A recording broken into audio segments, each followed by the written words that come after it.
Bismillahirrahmanirrahim. Assalamualaikum warahmatullahi wabarakatuh. My name is Muhammad Husni Ali. I'm from 12 Science 1. Now I want to tell you the story about the lazy Jack. The characters are the lazy Jack and his mother. Once upon a time, there was a boy whose name was Jack, and he lived with his mother on a common. They were very poor, and the old woman got her living by spinning.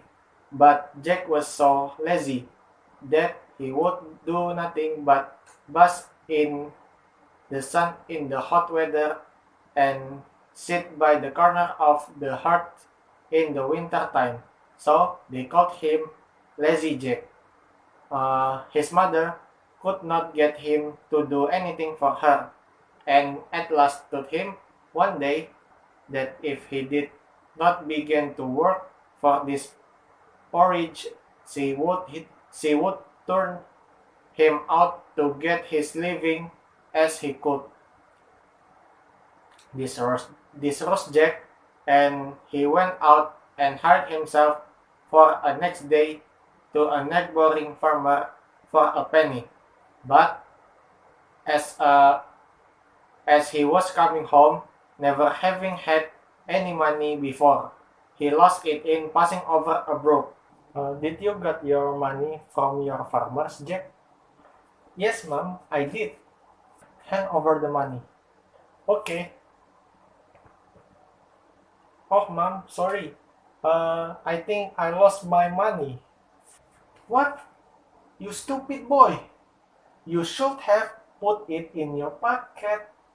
I will do so another time. On Wednesday, Jack went out again and hired himself to a cow-keeper who gave him a jar of milk for his day's work. Jack took the jar and put it into the large pocket of his jacket, spilling it all long before he got home. Mom, I got a jar of milk from cow-keeper. Give me a jar of milk that you got. Okay, Mom. Oh, Mom, sorry. I think I spilled it all long before I come home. Oh, dear me. You should carry it on your head. I will do so another time. So on Thursday, Jack hired himself again to a farmer, who agreed to give him a cream cheese for his service. In the evening, Jack took the cheese and went home with it on his head. By the time he got home, the cheese was all spoiled, part of it being lost and part made with his hair. Mom, I took the cheese. Oh, you stupid lout.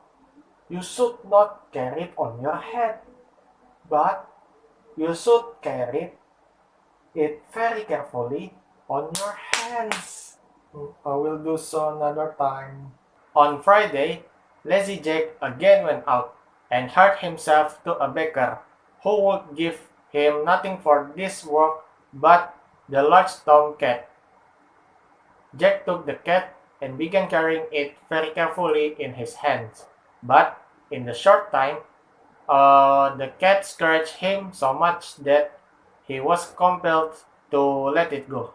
Mom, I get a cat, but when I cared carefully on my hand, uh, it scratched me, so I compelled it let it go.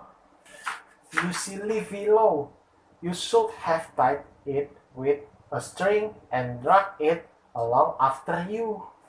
I will do so another time.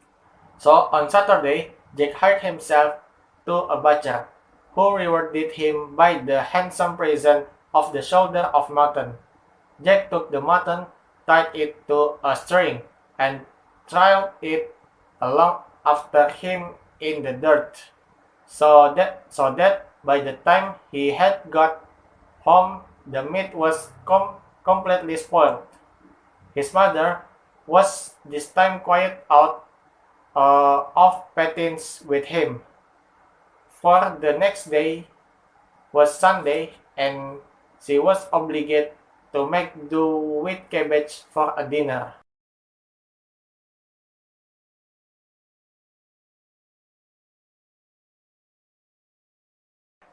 You need a hammer. You should not carry it like this. You should have carried on your shoulder. I will do so another time. On the next Monday, Lazy Jack went once more and hurt himself to a cattle keeper, who gave him a donkey for his trouble.